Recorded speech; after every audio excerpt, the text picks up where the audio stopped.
ಭ್ರುಕುಟಿಯ ಮಧ್ಯದಲ್ಲಿ ಕುಳಿತಿರುವೆನು ಆತ್ಮ ನಾನು, ಜ್ಯೋತಿ ನಾನು, ಆತ್ಮ ನಾನು, ಜ್ಯೋತಿ ನಾನು. ಭ್ರುಕುಟಿಯ ಮಧ್ಯದಲ್ಲಿ ಕುಳಿತಿರುವೆನು ಆತ್ಮ ನಾನು, ಜ್ಯೋತಿ ನಾನು. ಮನಬುದ್ಧಿ ಸಂಸ್ಕಾರ ಹೊಂದಿರುವೆನು, ಈ ದೇಹವೆಂಬ ರಥವನ್ನು ನಡೆಸುತ್ತಿರುವೆನು. ಮನಬುದ್ಧಿ ಸಂಸ್ಕಾರ ಹೊಂದಿರುವೆನು, ಈ ದೇಹವೆಂಬ ರಥವನ್ನು ನಡೆಸುತ್ತಿರುವೆನು, ಈ ದೇಹವೆಂಬ ರಥವನ್ನು ನಡೆಸುತ್ತಿರುವೆನು. ಆತ್ಮ ನಾನು, ಜ್ಯೋತಿ ನಾನು, ಆತ್ಮ ನಾನು, ಜ್ಯೋತಿ ನಾನು. ಭ್ರುಕುಟಿಯ ಮಧ್ಯದಲ್ಲಿ ಕುಳಿತಿರುವೆನು ಆತ್ಮ ನಾನು, ಜ್ಯೋತಿ ನಾನು, ಆತ್ಮ ನಾನು, ಜ್ಯೋತಿ ನಾನು.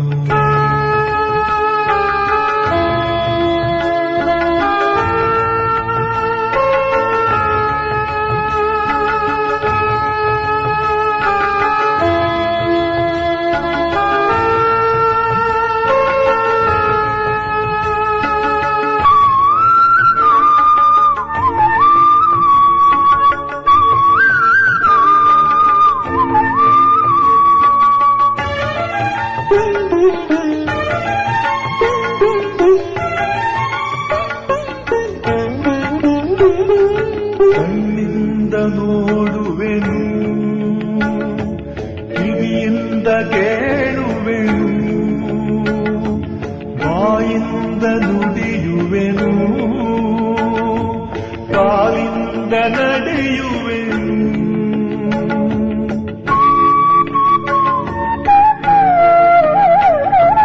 ಕಣ್ಣಿಂದ ನೋಡುವೆನು, ಕಿವಿಯಿಂದ ಕೇಳುವೆನು, ಬಾಯಿಂದ ನುಡಿಯುವೆನು, ಕಾಲಿಂದ ನಡೆಯುವೆನು. ಜ್ಞಾನ ಸ್ವರೂಪನು, ಪ್ರೇಮ ಸ್ವರೂಪನು, ಶಾಂತ ಸ್ವರೂಪನು, ಪ್ರಕಾಶ ದೀಪನು. ಜ್ಞಾನ ಸ್ವರೂಪನು, ಪ್ರೇಮ ಸ್ವರೂಪನು, ಶಾಂತ ಸ್ವರೂಪನು, ಪ್ರಕಾಶ ದೀಪನು. ಆತ್ಮ ನಾನು, ಜ್ಯೋತಿ ನಾನು, ಆತ್ಮ ನಾನು, ಜ್ಯೋತಿ ನಾನು. ಭ್ರುಕುಟಿಯ ಮಧ್ಯದಲ್ಲಿ ಕುಳಿತಿರುವೆನು ಆತ್ಮ ನಾನು, ಜ್ಯೋತಿ ನಾನು, ಆತ್ಮ ನಾನು, ಜ್ಯೋತಿ ನಾನು.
ಸ್ವರೂಪನು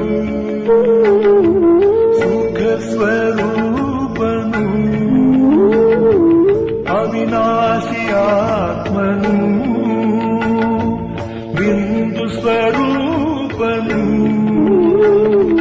ತಂದೆ ಶಿವನ ಕಂದ ನಾನು ಅವನ ಮಡಿಲಿನ ನಾನು ತಂದೆ ಶಿವನ ಕಂದ ನಾನು ಅವನ ಮಡಿಲಿನ ನಾನು ಪರಮಧಾಮದ ವಾಸಿ ನಾನು ಪರಂಜ್ಯೋತಿ ಸ್ವರೂಪನು ಪರಮಧಾಮದ ವಾಸಿ ನಾನು ಪರಂಜ್ಯೋತಿ ಸ್ವರೂಪನು ಆತ್ಮ ನಾನು ಜ್ಯೋತಿ ನಾನು ಆತ್ಮ ನಾನು ಜ್ಯೋತಿ ನಾನು ಭ್ರುಕುಟಿಯ ಮಧ್ಯದಲ್ಲಿ ಕುಳಿತಿರುವೆನು ಆತ್ಮ ನಾನು ಜ್ಯೋತಿ ನಾನು ಮನಬುದ್ಧಿ ಸಂಸ್ಕಾರ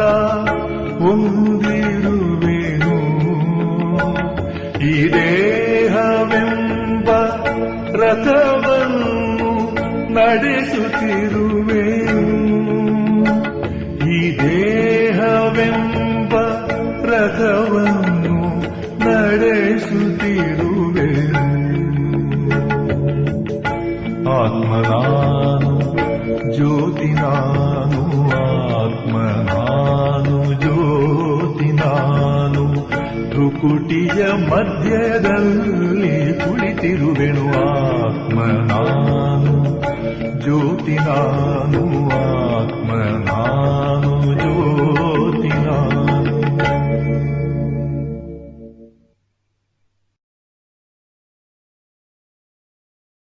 ಓಂ ಶಾಂತಿ. ಇಂದಿನ ದಿನಾಂಕ 12/5/2026. ಪ್ರಾರ್ಥಮುರಳಿ ಬಾಪ್ತಾದ ಮಧುಬನ. ಮಧುರ ಮಕ್ಕಳೇ, ಈಗ ವಿನಾಶದ ಸಮಯ ಬಹಳ ಹತ್ತಿರ ಇರುವುದರಿಂದ ಯಾವ ದೇಹದಾರಿಯ ಜೊತೆ ಪ್ರೀತಿಯನ್ನು ಇಡದೆ ಒಬ್ಬ ತಂದೆಯ ಜೊತೆ ಸತ್ಯವಾದ ಪ್ರೀತಿಯನ್ನು ಇಡಬೇಕೋ? ಪ್ರಶ್ನೆ: ತಂದೆಯ ಜೊತೆ ಸತ್ಯವಾದ ಪ್ರೀತಿ ಇರುವ ಮಕ್ಕಳ ಗುರುತುಗಳು ಯಾವುವು? ಉತ್ತರ: ಅಂತಹ ಮಕ್ಕಳ ಬುದ್ಧಿ ಯಾವುದೇ ದೇಹದಾರಿಯ ಕಡೆ ಹೋಗಲು ಸಾಧ್ಯವಿಲ್ಲ. ಅವರು ಪರಸ್ಪರದಲ್ಲಿ ಒಬ್ಬರಿಗೊಬ್ಬರು ಪ್ರಿಯತಮ ಪ್ರಿಯತಮೆಯರೂ ಆಗುವುದಿಲ್ಲ. ಯಾರ ಪ್ರೀತಿಯು ಸತ್ಯವಾಗಿರುತ್ತದೆಯೋ ಅವರು ಸದಾ ವಿಜಯಿಗಳಾಗಿರುತ್ತಾರೆ. ವಿಜಯಿಗಳಾಗುವುದೆಂದರೆ ಸತ್ಯಯುಗದ ಮಹಾರಾಜ ಮಹಾರಾಣಿಯಾಗುವುದು. ಪ್ರೀತಿ ಬುದ್ಧಿಯವರು ಸದಾ ತಂದೆಯ ಜೊತೆ ಸತ್ಯವಾಗಿರುತ್ತಾರೆ. ಅವರು ಏನನ್ನೂ ಮುಚ್ಚಿಡುವುದಿಲ್ಲ. ಪ್ರತಿದಿನ ಅಮೃತ ವೇಳೆ ಎದ್ದು ತಂದೆಯನ್ನು ಪ್ರೀತಿಯಿಂದ ನೆನಪು ಮಾಡುತ್ತಾರೆ. ದದೀಚಿ ಋಷಿಯ ಹಾಗೆ ಸೇವೆಯಲ್ಲಿ ತಮ್ಮ ಮೂಳೆಗಳನ್ನು ಸವೆಸುತ್ತಾರೆ. ಅವರ ಬುದ್ಧಿ ಪ್ರಾಪಂಚಿಕ ಮಾತುಗಳ ಕಡೆ ಹೋಗುವುದಿಲ್ಲ. ಗೀತೆ: ಅವರು ನಮ್ಮಿಂದ ಬೇರೆಯಾಗುವುದಿಲ್ಲ. ಓಂ ಶಾಂತಿ. ಇದು ಬ್ರಹ್ಮಮುಖ ವಂಶಾವಳಿ ಬ್ರಾಹ್ಮಣ ಕುಲಭೂಷಣರು ಪ್ರತಿಜ್ಞೆ ಮಾಡುತ್ತಾರೆ, ಏಕೆಂದರೆ ಅವರ ಪ್ರೀತಿ ಒಬ್ಬ ತಂದೆಯ ಜೊತೆ ಇದೆ. ಇದು ವಿನಾಶದ ಸಮಯ ಎಂದು ನೀವು ತಿಳಿದಿದ್ದೀರಿ. ವಿನಾಶವಂತೂ ಆಗಲೇಬೇಕೆಂದು ತಂದೆ ತಿಳಿಸುತ್ತಾರೆ. ವಿನಾಶ ಕಾಲದಲ್ಲಿ ತಂದೆಯ ಜೊತೆ ಪ್ರೀತಿ ಇರುವವರೇ ವಿಜಯವನ್ನು ಪಡೆಯುತ್ತಾರೆ, ಅರ್ಥಾತ್ ಸತ್ಯಯುಗದ ಮಾಲೀಕರಾಗುತ್ತಾರೆ. ವಿಶ್ವದ ಮಾಲೀಕರು ರಾಜರು ಆಗುತ್ತಾರೆ, ಪ್ರಜೆಗಳು ಆಗುತ್ತಾರೆ ಎಂದು ಶಿವತಂದೆಯೂ ತಿಳಿಸಿದ್ದಾರೆ. ಆದರೆ ಪದವಿಯಲ್ಲಿ ಬಹಳ ಅಂತರವಿರುತ್ತದೆ. ಎಷ್ಟು ತಂದೆಯ ಜೊತೆ ಪ್ರೀತಿಯನ್ನಿಡುತ್ತೀರೋ, ನೆನಪಿನಲ್ಲಿ ಇರುತ್ತೀರೋ, ಅಷ್ಟು ಶ್ರೇಷ್ಠ ಪದವಿಯನ್ನು ಪಡೆಯುತ್ತೀರಿ. ತಂದೆಯ ನೆನಪಿನಿಂದಲೇ ನಿಮ್ಮ ವಿಕರ್ಮಗಳ ಹೊರೆ ಭಸ್ಮವಾಗುವುದು ಎಂದು ತಂದೆ ತಿಳಿಸುತ್ತಾರೆ. ವಿನಾಶಕಾಲೇ ವಿಪರೀತ ಬುದ್ಧಿ ಎಂದು ನೀವು ಬರೆಯುವುದಕ್ಕೆ ಹೆದರಬೇಕಾಗಿಲ್ಲ. ವಿಪರೀತ ಬುದ್ಧಿಯವರ ವಿನಾಶವಾಗುತ್ತದೆ ಮತ್ತು ಪ್ರೀತಿ ಬುದ್ಧಿ ಇರುವವರ ವಿಜಯವಾಗುತ್ತದೆ ಎಂದು ತಂದೆ ಸ್ವತಃವಾಗಿ ತಿಳಿಸುತ್ತಾರೆ. ತಂದೆಯು ಅವಶ್ಯವಾಗಿ ತಿಳಿಸುತ್ತಾರೆ, ಈ ಜಗತ್ತಿನಲ್ಲಿ ಯಾರಲ್ಲಿಯೂ ಪ್ರೀತಿ ಇಲ್ಲ, ನಿಮ್ಮದೇ ಪ್ರೀತಿ ಇರುವುದು. ಪರಮಾತ್ಮ ಮತ್ತು ಶ್ರೀಕೃಷ್ಣನ ಮಹಿಮೆಯು ಭಿನ್ನವಾಗಿದೆ ಎಂದು ಬರೆದರೆ ಗೀತೆಯ ಭಗವಂತ ಯಾರು ಎಂದು ಅವಶ್ಯವಾಗಿ ಸಿದ್ಧವಾಗುತ್ತದೆ. ಜ್ಞಾನಸಾಗರ ಪತಿತ ಪಾವನ ಪರಮಪಿತ ಪರಮಾತ್ಮನಾಗಿದ್ದಾರೆಯೋ ಅಥವಾ ನೀರಿನ ನದಿಯೋ, ಜ್ಞಾನದ ಗಂಗೆಯೇ ಅಥವಾ ನೀರಿನ ಗಂಗೆಯೇ ಎಂದು ಬಾಬಾ ಬಹಳ ಸಹಜವಾಗಿ ತಿಳಿಸುತ್ತಾರೆ. ಎರಡನೆಯ ಮಾತು, ನೀವು ಯಾವಾಗ ಪ್ರದರ್ಶನಿಗಳನ್ನು ಇಡುತ್ತೀರೆಂದರೆ ಮೊಟ್ಟಮೊದಲು ಗೀತಾ ಪಾಠಶಾಲೆಯವರನ್ನು ನಿಮಂತ್ರಣ ಕೊಟ್ಟು ಕರೆಯಬೇಕು. ಅವರಂತೂ ಬೇಕಾದಷ್ಟು ಜನ ಇದ್ದಾರೆ, ಅವರಿಗೆ ನಿಮಂತ್ರಣ ಕೊಡಬೇಕು. ಯಾರು ಶ್ರೀಮದ್ ಭಗವದ್ಗೀತೆಯ ಅಭ್ಯಾಸ ಮಾಡುತ್ತಾರೆಯೋ ಅವರಿಗೆ ಮೊದಲು ನಿಮಂತ್ರಣ ಕೊಡಬೇಕು, ಏಕೆಂದರೆ ಅವರು ಮರೆತು ಬಿಟ್ಟಿದ್ದಾರೆ, ಎಲ್ಲರಿಗೂ ಮರೆಸಿದ್ದಾರೆ. ಅವರನ್ನು ಕರೆದು ಹೇಳಬೇಕು, ಇಲ್ಲಿ ಬಂದು ತಿಳಿದುಕೊಳ್ಳಿ, ನಂತರ ನಿಮಗೆ ಹೇಗೆ ಬೇಕೋ ಹಾಗೆ ಮಾಡಿ. ಗೀತೆಯ ಬಗ್ಗೆ ತಿಳಿಸುತ್ತಾ ಗೀತೆಯ ಬಗ್ಗೆಯೇ ಇವರು ಪ್ರಚಾರ ಮಾಡುತ್ತಾರೆಂದು ಮನುಷ್ಯರು ತಿಳಿಯುತ್ತಾರೆ. ಗೀತೆಯಿಂದಲೇ ಸ್ವರ್ಗದ ಸ್ಥಾಪನೆಯಾಯಿತು. ಗೀತೆಯ ಮಹಿಮೆ ಬಹಳ ಇದೆ, ಆದರೆ ಭಕ್ತಿ ಮಾರ್ಗದ ಗೀತೆಯಲ್ಲ. ನಾನು ಸತ್ಯವಾಗಿದ್ದೇನೆ, ಸತ್ಯವನ್ನೇ ಹೇಳುತ್ತೇನೆ ಎಂದು ಬಾಬಾ ತಿಳಿಸುತ್ತಾರೆ. ಮನುಷ್ಯರು ತಪ್ಪಾಗಿ ತಿಳಿದುಕೊಂಡಿದ್ದಾರೆ. ಯಾರು ಸತ್ಯವನ್ನು ಹೇಳುವುದಿಲ್ಲ, ನಾನೇ ಸತ್ಯವನ್ನು ಹೇಳುವುದು, ಪರಮಾತ್ಮನನ್ನು ಸರ್ವವ್ಯಾಪಿ ಎನ್ನುವುದು ಅಸತ್ಯವಾಗಿದೆ. ಇವೆಲ್ಲವೂ ವಿನಾಶ ಹೊಂದುತ್ತವೆ ಮತ್ತು ಕಲ್ಪ ಹೀಗೆಯೇ ಆಗುತ್ತದೆ. ನೀವು ಸಹ ಮೊಟ್ಟಮೊದಲು ಮುಖ್ಯವಾಗಿ ಇದನ್ನೇ ತಿಳಿಸಬೇಕಾಗಿದೆ. ಯುರೋಪಿಯನ್ನರು ವಿನಾಶಕಾಲೆ ವಿಪರೀತ ಬುದ್ಧಿಯವರು ಎಂದು ತಂದೆ ತಿಳಿಸುತ್ತಾರೆ. ವಿನಾಶಕ್ಕಾಗಿ ತಯಾರಿಗಳು ಚೆನ್ನಾಗಿ ನಡೆಯುತ್ತಿವೆ, ಆದರೆ ಕಲ್ಲು ಬುದ್ಧಿಯವರು ಇದನ್ನು ತಿಳಿಯಲು ಸಾಧ್ಯವಿಲ್ಲ. ನೀವು ಸಹ ಕಲ್ಲು ಬುದ್ಧಿಯವರಾಗಿದ್ದೀರಿ, ಈಗ ವಜ್ರ ಸಮಾನರಾಗುತ್ತಿದ್ದೀರಿ. ಪಾರಸ ಬುದ್ಧಿಯವರು ಪುನಃ ಕಲ್ಲು ಬುದ್ಧಿಯವರು ಹೇಗೆ ಆದೆವು? ಇದು ಅದ್ಭುತವಾಗಿದೆ. ತಂದೆಯನ್ನು ಜ್ಞಾನಸಾಗರ ದಯಾಸಾಗರ ಎಂದು ಕರೆಯುತ್ತಾರೆ. ಕೇವಲ ತಮ್ಮ ಕಲ್ಯಾಣವನ್ನೇ ಮಾಡಿಕೊಳ್ಳಲು ಬಾರದವರು ಬೇರೆಯವರ ಕಲ್ಯಾಣವನ್ನು ಹೇಗೆ ಮಾಡಲು ಸಾಧ್ಯ? ಯಾರು ಜ್ಞಾನವನ್ನು ಧಾರಣೆ ಮಾಡುವುದಿಲ್ಲವೋ ಪದವಿಯು ಅಂತಹದ್ದೇ ಪಡೆಯುತ್ತಾರೆ.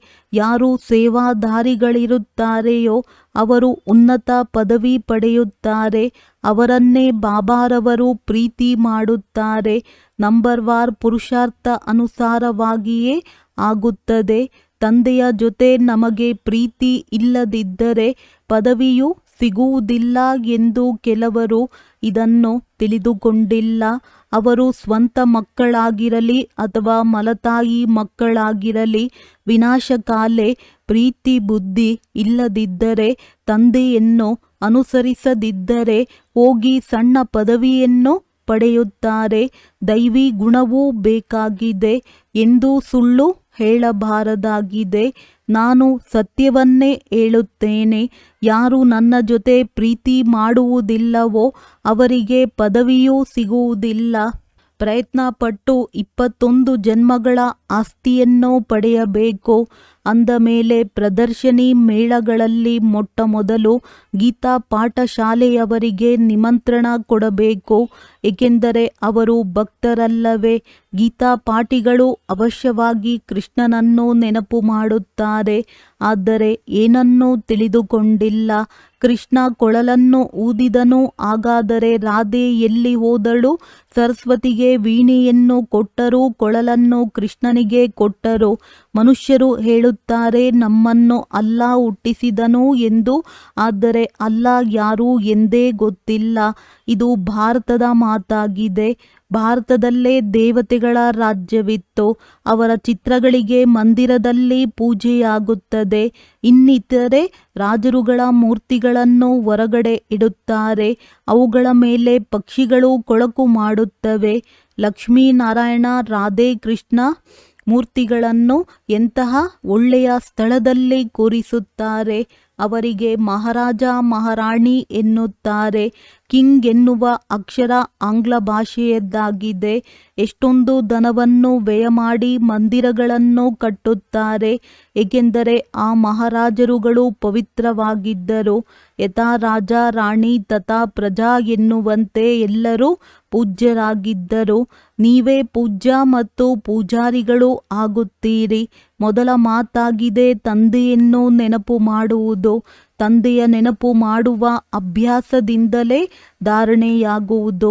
ಒಬ್ಬರ ಜೊತೆ ಪ್ರೀತಿ ಇಲ್ಲ ಎಂದರೆ ಬೇರೆ ಬೇರೆಯವರ ಜೊತೆ ಪ್ರೀತಿ ಅಂಟಿಕೊಂಡು ಬಿಡುತ್ತದೆ. ಕೆಲವರು ಇಂತಹ ಮಕ್ಕಳಿದ್ದಾರೆ. ಒಬ್ಬರನ್ನು ಒಬ್ಬರು ಎಷ್ಟು ಪ್ರೀತಿಸುತ್ತಾರೆ, ಶಿವಬಾಬಾರವರನ್ನೂ ಕೂಡ ಅಷ್ಟು ಪ್ರೀತಿಸುವುದಿಲ್ಲ. ನಿಮ್ಮ ಬುದ್ಧಿಯೋಗ ನನ್ನ ಜೊತೆ ಇರಬೇಕೋ ಅಥವಾ ಒಬ್ಬರಿಗೊಬ್ಬರು ಪ್ರಿಯತಮೆ ಪ್ರಿಯತಮರಾಗಬೇಕೋ ಎಂದು ಶಿವಬಾಬಾ ಕೇಳುತ್ತಾರೆ. ನಂತರ ನನ್ನನ್ನು ಸಂಪೂರ್ಣವಾಗಿ ಮರೆತೇ ಹೋಗುತ್ತಾರೆ. ನಿಮಗಂತೂ ಬುದ್ಧಿಯೋಗ ನನ್ನ ಜೊತೆ ಸೇರಿಸಬೇಕಾಗಿದೆ. ಇದರಲ್ಲೇ ಪರಿಶ್ರಮವಿರುವುದು. ಬುದ್ಧಿ ಮುರಿಯುವುದೇ ಇಲ್ಲ. ಶಿವಬಾಬನ ಬದಲಾಗಿ ಒಬ್ಬರನ್ನು ಒಬ್ಬರು ನೆನಪು ಮಾಡುತ್ತಲೇ ಇರುತ್ತಾರೆ. ಬಾಬಾ ಹೆಸರನ್ನು ಹೇಳಿದರೆ ವಿರೋಧಿಗಳಾಗಿ ಬಿಡುತ್ತಾರೆ. ನಂತರ ನಿಂದನೆ ಮಾಡುವುದಕ್ಕೂ ತಡ ಮಾಡುವುದಿಲ್ಲ. ಈ ಬಾಬನನ್ನು ನಿಂದಿಸಿದರೆ ಆ ಕ್ಷಣವೇ ಶಿವ ಬಾಬಾರವರಿಗೆ ಕೇಳಿಸುತ್ತದೆ. ಬ್ರಹ್ಮನಿಂದ ಓದಲಿಲ್ಲ ಎಂದ ಮೇಲೆ ಶಿವ ಬಾಬಾರವರಿಂದಲೂ ಓದಲು ಸಾಧ್ಯವಿಲ್ಲ. ಬ್ರಹ್ಮನ ಹೊರತು ಶಿವಬಾಬಾ ಕೂಡ ಏನು ಹೇಳಲು ಸಾಧ್ಯವಿಲ್ಲ. ಆದ್ದರಿಂದಲೇ ಸಾಕಾರ ಬಾಬನನ್ನು ಕೇಳಿ ಎಂದು ಬಾಬಾ ಹೇಳುತ್ತಾರೆ. ಕೆಲವು ಒಳ್ಳೊಳ್ಳೆಯ ಮಕ್ಕಳು ಸಾಕಾರ ತಂದೆಯ ಮಾತನ್ನು ಕೇಳುವುದೇ ಇಲ್ಲ. ಇವರಂತೂ ಪುರುಷಾರ್ಥಿ ಎಂದು ಹೇಳುತ್ತಾರೆ. ಪುರುಷಾರ್ಥಿಗಳಂತೂ ಎಲ್ಲರೂ ಆಗಿದ್ದಾರೆ. ಆದರೆ ನೀವಂತೂ ತಂದೆ ತಾಯಿಯನ್ನು ಅನುಸರಿಸಬೇಕಲ್ಲವೇ? ಕೆಲವರು ತಿಳಿಸಿ ಹೇಳಿದರೆ ತಿಳಿದುಕೊಳ್ಳುತ್ತಾರೆ. ಕೆಲವರ ಅದೃಷ್ಟದಲ್ಲಿ ಇಲ್ಲವೆಂದರೆ ತಿಳಿದುಕೊಳ್ಳುವುದೇ ಇಲ್ಲ. ಸೇವಾದಾರಿಗಳು ಆಗುವುದೇ ಇಲ್ಲ. ಆದರೆ ಬುದ್ಧಿ ಒಬ್ಬ ತಂದೆಯ ಜೊತೆ ಇಡಬೇಕಾಗಿದೆ. ಇತ್ತೀಚಿನ ದಿನಗಳಲ್ಲಿ ಬಹಳ ಆತ್ಮಗಳು ತಮ್ಮಲ್ಲಿ ಶಿವಬಾಬಾ ಬರುತ್ತಾರೆ ಎನ್ನುತ್ತಾರೆ. ಇದರಿಂದ ಜಾಗರೂಕರಾಗಬೇಕಾಗಿದೆ. ಮಾಯೆಯ ಪ್ರವೇಶ ಆಗುತ್ತದೆ. ಹಿಂದೆ ಯಾರಲ್ಲಿ ಶ್ರೀನಾರಾಯಣ ಇತ್ಯಾದಿಗಳು ಬರುತ್ತಿದ್ದರೋ ಅವರುಗಳು ಈಗ ಇಲ್ಲ. ಕೇವಲ ಪ್ರವೇಶದಿಂದ ಏನೂ ಆಗುವುದಿಲ್ಲ. ನನ್ನನ್ನು ನೆನಪು ಮಾಡಿ ಎಂದು ತಂದೆ ತಿಳಿಸುತ್ತಾರೆ. ಉಳಿದಂತೆ ನನ್ನಲ್ಲಿ ಇವರು ಬರುತ್ತಾರೆ ಅವರು ಬರುತ್ತಾರೆ ಎನ್ನುವುದೆಲ್ಲ ಬರೀ ಮಾಯೆಯಾಗಿದೆ. ನನ್ನ ನೆನಪೇ ಇಲ್ಲವೆಂದರೆ ಪ್ರಾಪ್ತಿ ಹೇಗೆ ಆಗುತ್ತದೆ? ಎಲ್ಲಿಯವರೆಗೂ ತಂದೆಯ ಜೊತೆ ಡೈರೆಕ್ಟ್ ಯೋಗ ಇರುವುದಿಲ್ಲವೋ ಅಲ್ಲಿಯವರೆಗೆ ಪದವಿಯೂ ಸಿಗುವುದಿಲ್ಲ, ಧಾರಣೆಯೂ ಆಗುವುದಿಲ್ಲ. ನೀವು ನನ್ನೊಬ್ಬನನ್ನೇ ನೆನಪು ಮಾಡಬೇಕು ಎಂದು ತಂದೆ ತಿಳಿಸುತ್ತಾರೆ. ಬ್ರಹ್ಮನ ಮೂಲಕವೇ ನಾನು ತಿಳಿಸುವುದು, ಬ್ರಹ್ಮನ ಮೂಲಕವೇ ಸ್ಥಾಪನೆಯಾಗಿರುವುದು. ತ್ರಿಮೂರ್ತಿಗಳು ಅವಶ್ಯವಾಗಿ ಬೇಕು. ಕೆಲವರು ಬ್ರಹ್ಮ ಚಿತ್ರವನ್ನು ನೋಡಿ ಕೋಪಗೊಳ್ಳುತ್ತಾರೆ. ಇನ್ನು ಕೆಲವರು ಕೃಷ್ಣ 84 ಜನ್ಮ ತೆಗೆದುಕೊಳ್ಳುತ್ತಾನೆ ಎಂದರೆ ಕೋಪಗೊಳ್ಳುತ್ತಾರೆ. ಚಿತ್ರವನ್ನು ಅರಿದು ಬಿಡುತ್ತಾರೆ. ಅರೆ, ಇವಂತೂ ತಂದೆ ಮಾಡಿಸಿರುವ ಚಿತ್ರಗಳು, ಮರೆಯಬೇಡಿ, ತಂದೆಯನ್ನು ಮಾತ್ರ ನೆನಪು ಮಾಡಿ ಎಂದು ತಂದೆ ತಿಳಿಸುತ್ತಾರೆ. ಬಂಧನದಲ್ಲಿರುವವರೂ ಕೂಡ ಅಳುವ ಅವಶ್ಯಕತೆ ಇಲ್ಲ. ಮನೆಯಲ್ಲಿ ಕುಳಿತು ತಂದೆಯನ್ನು ನೆನಪು ಮಾಡುತ್ತಾ ಇರಿ. ಬಂಧನದಲ್ಲಿ ಇರುವವರಿಗೆ ಇನ್ನೂ ಹೆಚ್ಚಿನ ಪದವಿ ಸಿಗಬಹುದು. ನೀವು ಮಕ್ಕಳಿಗೆ ಜ್ಞಾನ ಕೊಡುವವರು ಒಬ್ಬರೇ ತಂದೆಯಾಗಿದ್ದಾರೆ. ಸ್ಪಿರಿಚುವಲ್ ಜ್ಞಾನ ಒಬ್ಬ ತಂದೆಯ ಬಳಿ ಮಾತ್ರ ಇದೆ, ಬೇರೆ ಯಾರ ಬಳಿಯೂ ಇಲ್ಲ. ಜ್ಞಾನ ಸಾಗರ ಒಬ್ಬ ಪರಮಪಿತ ಪರಮಾತ್ಮ ಮಾತ್ರ ಆಗಿದ್ದಾರೆ. ಅವರಿಗೆ ಮುಕ್ತಿದಾತ ಎಂದು ಕರೆಯುತ್ತಾರೆ. ಇದರಲ್ಲಿ ಹೆದರುವ ಮಾತೇನಿದೆ? ತಂದೆ ಮಕ್ಕಳಿಗೆ ತಿಳಿಸುತ್ತಾರೆ. ಮಕ್ಕಳು ಬೇರೆಯವರಿಗೆ ತಿಳಿಸಬೇಕು. ನನ್ನನ್ನು ನೆನಪು ಮಾಡುವುದರಿಂದ ಸದ್ಗತಿಯನ್ನು ಪಡೆಯುತ್ತೀರಿ ಎಂದು ತಂದೆ ತಿಳಿಸುತ್ತಾರೆ. ಸತ್ಯಯುಗದಲ್ಲಿ ರಾಮರಾಜ್ಯವಿರುತ್ತದೆ, ಕಲಿಯುಗದಲ್ಲಿ ಅದು ಇಲ್ಲ. ಸತ್ಯಯುಗದಲ್ಲಿ ಒಂದೇ ರಾಜ್ಯವಿರುತ್ತದೆ. ಈ ಮಾತುಗಳು ಸಹ ನಿಮ್ಮಲ್ಲಿ ನಂಬರ್ ವಾರ್ ಬುದ್ಧಿಯಲ್ಲಿ ಧಾರಣೆಯಾಗುತ್ತದೆ. ಯಾರ ಬುದ್ಧಿಯಲ್ಲಿ ಧಾರಣೆಯಾಗುವುದಿಲ್ಲವೋ ಅವರನ್ನು ವಿನಾಶಕಾಲೇ ವಿಪರೀತ ಬುದ್ಧಿ ಎನ್ನುತ್ತಾರೆ. ಪದವಿಯೂ ಪಡೆಯುವುದಿಲ್ಲ. ಎಲ್ಲರ ವಿನಾಶವಂತೂ ಆಗಲೇಬೇಕಾಗಿದೆ. ಈ ಮಾತೇನು ಕಡಿಮೆಯಲ್ಲ. ವಿನಾಶಕಾಲೇ ಪ್ರೀತಿ ಬುದ್ಧಿಯವರಾಗಿ ಎಂದು ತಂದೆಯು ತಿಳಿಸುತ್ತಾರೆ. ಇದು ನಿಮ್ಮ ಅಂತಿಮ ಜನ್ಮವಾಗಿದೆ. ಈಗ ನೀವು ಪ್ರೀತಿಯನ್ನಿಡದೆ ಇದ್ದರೆ ಪದವಿಯನ್ನು ಪಡೆಯಲು ಸಾಧ್ಯವಿಲ್ಲ. ಸತ್ಯವಾದ ಹೃದಯದವರ ಮೇಲೆ ತಂದೆ ರಾಜಿಯಾಗುತ್ತಾರೆ. ದದೀಚಿ ಋಷಿಯ ಹಾಗೆ ಮೂಳೆಗಳನ್ನು ಸೇವೆಯಲ್ಲಿ ಸವೆಸಬೇಕು. ಯಾವಾಗ ಗ್ರಹಚಾರ ಕುಳಿತುಕೊಳ್ಳುತ್ತದೆ ಎಂದರೆ ಅನೇಕ ತರಹದ ಮಾಯೆಯ ಬಿರುಗಾಳಿ ಬರುತ್ತಲೇ ಇರುತ್ತದೆ. ಇದಕ್ಕಿಂತ ಲೌಕಿಕವೇ ಸರಿ, ಅಲ್ಲಿಗೆ ಹೊರಟು ಹೋಗೋಣ, ಇಲ್ಲಂತೂ ಯಾವ ಮಜವೂ ಇಲ್ಲ ಎಂದು ಹೇಳುತ್ತಾರೆ. ಅಲ್ಲಂತೂ ನಾಟಕವಿದೆ, ಸಿನಿಮಾಗಳಿವೆ. ಯಾರು ಈ ಮಾತುಗಳಲ್ಲಿ ಇರುತ್ತಾರೆಯೋ ಅವರು ಇಲ್ಲಿ ಇರುವುದು ಬಹಳ ಕಷ್ಟ. ಪುರುಷಾರ್ಥ ಮಾಡಿ ಉನ್ನತ ಪದವಿಯನ್ನು ಪಡೆಯಬಹುದು. ಬೆಳಗ್ಗೆ ಎದ್ದು ಕುಳಿತುಕೊಳ್ಳದಿದ್ದರೆ ಮಜಾ ಬರುವುದಿಲ್ಲ. ಮಲಗಿಕೊಂಡರೆ ಕೆಲವೊಮ್ಮೆ ನಿದ್ದೆ ಬರುತ್ತದೆ. ಎದ್ದು ಕುಳಿತುಕೊಳ್ಳುವುದರಿಂದ ಒಳ್ಳೆಯ ವಿಚಾರಗಳು ಬರುತ್ತವೆ. ಬಹಳ ಮಜಾ ಬರುತ್ತದೆ ಎಂದು ಬಾಬಾ ತಿಳಿಸುತ್ತಾರೆ. ಇನ್ನು ಸ್ವಲ್ಪ ದಿನಗಳು ಮಾತ್ರ ಬಾಕಿ ಉಳಿದಿವೆ. ನಾವು ತಂದೆಯಿಂದ ವಿಶ್ವದ ರಾಜ್ಯ ಭಾಗ್ಯವನ್ನು ತೆಗೆದುಕೊಳ್ಳುತ್ತಿದ್ದೇವೆ. ಈ ರೀತಿ ನೆನಪು ಮಾಡಿದರೂ ಸಹ ಖುಷಿಯ ನಶೆ ಏರುತ್ತದೆ. ಬೆಳಗ್ಗೆ ಚಿಂತನೆ ನಡೆಯುತ್ತದೆ ಎಂದರೆ ದಿನದಲ್ಲೂ ಕೂಡ ಖುಷಿ ಇರುತ್ತದೆ. ಒಂದು ವೇಳೆ ಖುಷಿ ಇಲ್ಲ ಎಂದರೆ ತಂದೆಯ ಜೊತೆ ಪ್ರೀತಿ ಇಲ್ಲ ಎಂದರ್ಥ. ಅಮೃತ ವೇಳೆಯಲ್ಲಿ ಏಕಾಂತ ಚೆನ್ನಾಗಿರುತ್ತದೆ. ಎಷ್ಟು ತಂದೆಯನ್ನು ನೆನಪು ಮಾಡುತ್ತೀರೋ ಅಷ್ಟು ಖುಷಿಯ ನಶೆ ಏರಿರುತ್ತದೆ. ಈ ಓದಿನಲ್ಲಿ ಗ್ರಹಚಾರಿ ಕುಳಿತುಕೊಳ್ಳುತ್ತದೆ, ಏಕೆಂದರೆ ತಂದೆಯನ್ನು ಮರೆತು ಬಿಡುತ್ತಾರೆ. ತಂದೆಯಿಂದ ಆಸ್ತಿಯನ್ನು ಪಡೆಯಬೇಕಾದರೆ ಮನಸ ವಾಚ ಕರ್ಮಣ ಸೇವೆಯನ್ನು ಮಾಡಬೇಕು.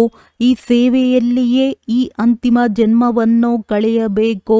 ಒಂದು ವೇಳೆ ಪ್ರಾಪಂಚಿಕ ಮಾತುಗಳಿಗೆ ಏನಾದರೂ ಅಂಟಿಕೊಂಡರೆ ಈ ಸೇವೆಯನ್ನು ಯಾವಾಗ ಮಾಡುತ್ತೀರಿ? ನಾಳೆ ನಾಳೆ ಎನ್ನುತ್ತಾ ಶರೀರವನ್ನು ಬಿಟ್ಟು ಬಿಡುತ್ತಾರೆ. ಸ್ವರ್ಗಕ್ಕೆ ಕರೆದುಕೊಂಡು ಹೋಗಲು ತಂದೆ ಬಂದಿದ್ದಾರೆ. ಇಲ್ಲಂತೂ ಯುದ್ಧಗಳಲ್ಲಿ ಎಷ್ಟೊಂದು ಜನ ಸಾಯುತ್ತಾರೆ, ಎಷ್ಟೊಂದು ಜನರಿಗೆ ದುಃಖವಾಗುತ್ತದೆ. ಅಲ್ಲಂತೂ ಜಗಳ ಇತ್ಯಾದಿ ಇರುವುದೇ ಇಲ್ಲ. ಇದೆಲ್ಲ ಅಂತ್ಯದಲ್ಲಿ ಆಗಬೇಕಾಗಿದೆ.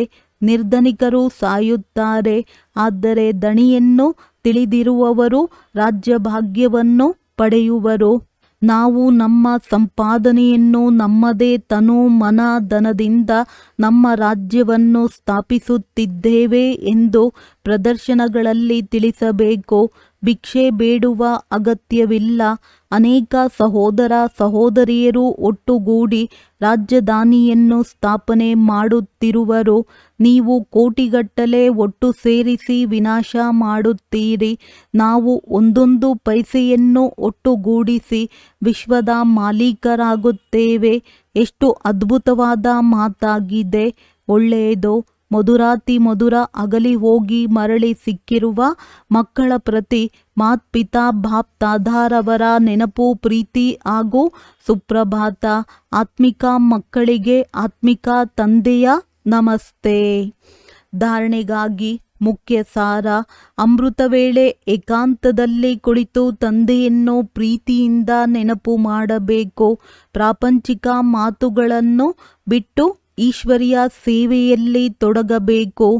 ತಂದೆಯ ಜೊತೆ ಸತ್ಯವಾದ ಹೃದಯವನ್ನು ಇಡಬೇಕು. ಪರಸ್ಪರದಲ್ಲಿ ಒಬ್ಬರಿಗೊಬ್ಬರು ಪ್ರಿಯತಮ ಪ್ರಿಯತಮೆಯರಾಗಬಾರದು. ಯಾವುದೇ ದೇಹಧಾರಿಯ ಜೊತೆ ಪ್ರೀತಿ ಇಡಬೇಡಿ. ಒಬ್ಬ ತಂದೆಯ ಜೊತೆ ಪ್ರೀತಿಯನ್ನು ಇಡಬೇಕಾಗಿದೆ. ವರದಾನ: ಸರ್ವಶಕ್ತಿಗಳ ಸಂಪತ್ತಿನಿಂದ ಸಂಪನ್ನರಾಗಿದ್ದು ದಾತರಾಗುವಂತಹ ವಿಧಾತ ವರದಾತ ಭವ. ಯಾವ ಮಕ್ಕಳು ಸರ್ವಶಕ್ತಿಗಳ ಸಂಪತ್ತಿವಂತರಾಗಿದ್ದಾರೆಯೋ ಅವರೇ ಸಂಪನ್ನ ಹಾಗೂ ಸಂಪೂರ್ಣ ಸ್ಥಿತಿಯ ಸಮೀಪತೆಯ ಅನುಭವ ಮಾಡುತ್ತಾರೆ. ಅದರಲ್ಲಿ ಭಕ್ತಿಯ ಅಥವಾ ಬಿಕಾರಿಯಾಗಿರುವ ಯಾವುದೇ ಸಂಸ್ಕಾರವು ಇಮರ್ಜ್ ಆಗುವುದಿಲ್ಲ. ತಂದೆಯ ಸಹಯೋಗ ಬೇಕೋ, ಆಶೀರ್ವಾದ ಬೇಕೋ, ಸಹಯೋಗ ಬೇಕೋ, ಶಕ್ತಿ ಬೇಕೋ? ಈ ಬೇಕೆಂಬ ಶಬ್ದವು ದಾತ ವಿಧಾತ ವರದಾತ ಮಕ್ಕಳ ಮುಂದೆ ಶೋಭಿಸುವುದೇ ಇಲ್ಲ. ಅವರಂತೂ ವಿಶ್ವದ ಪ್ರತಿಯೊಂದು ಆತ್ಮನಿಗೆ ಏನಾದರೊಂದು ದಾನ ಅಥವಾ ವರದಾನ ಕೊಡುವವರಾಗಿರುತ್ತಾರೆ. ಸ್ಲೋಗನ್: ಪ್ರತಿಯೊಂದು ಆತ್ಮನಿಗೆ ಏನಾದರೊಂದು ಪ್ರಾಪ್ತಿ ಮಾಡಿಸುವವರ ವಚನವೇ ಸತ್ಯ ವಚನವಾಗಿದೆ. ಅವ್ಯಕ್ತ ಸೂಚನೆಗಳು: ಸದಾ ಅಚಲ ಅಡೋಲ ಏಕರಸ ಸ್ಥಿತಿಯ ಅನುಭವ ಮಾಡಿ. ಸಮಯ ಪ್ರಮಾಣ: ಈಗ ಸದಾ ಅಚಲ ಅಡೋಲ ಸರ್ವ ಖಜಾನೆಗಳಿಂದ ಸಂಪನ್ನರಾಗಿ. ಸ್ವಲ್ಪವೂ ಸಹ ಏರುಪೇರು ಆಗುತ್ತೀರಿ ಎಂದರೆ ಸರ್ವ ಖಜಾನೆಗಳ ಅನುಭವ ಆಗುವುದಿಲ್ಲ. ತಂದೆಯ ಮೂಲಕ ಸಿಕ್ಕಿರುವ ಖಜಾನೆಗಳನ್ನು ಸದಾ ಕಾಯಂ ಆಗಿ ಇಟ್ಟುಕೊಳ್ಳುವ ಸಾಧನ ಆಗಿದೆ. ಸದಾ ಅಚಲ ಅಡೋಲರಾಗಿ ಇರುವುದು. ಅಚಲರಾಗಿರುವುದರಿಂದ ಸದಾ ಖುಷಿಯ ಅನುಭವ ಆಗುತ್ತಾ ಇರುತ್ತದೆ. ಹೇಗೆ ವಿನಾಶಿ ಧನ, ಹೆಸರು, ಮಾನ್ಯತೆ, ಆಡಂಬರ, ಪದವಿ ಇತ್ಯಾದಿಗಳು ಸಿಗುತ್ತದೆ ಎಂದರೆ ಖುಷಿಯಾಗುತ್ತದೆ ಅಲ್ಲವೇ? ಇದಂತೂ ಅವಿನಾಶಿ ಖುಷಿಯಾಗಿದೆ. ಆದರೆ ಈ ಖುಷಿ ಅವರಿಗೆ ಇರುತ್ತದೆ ಯಾರು ಅಚಲ ಅಡೋಲ ಏಕರಸ ಸ್ಥಿತಿಯಲ್ಲಿ ಇರುತ್ತಾರೆ. ಒಳ್ಳೆಯದು. ಓಂ ಶಾಂತಿ.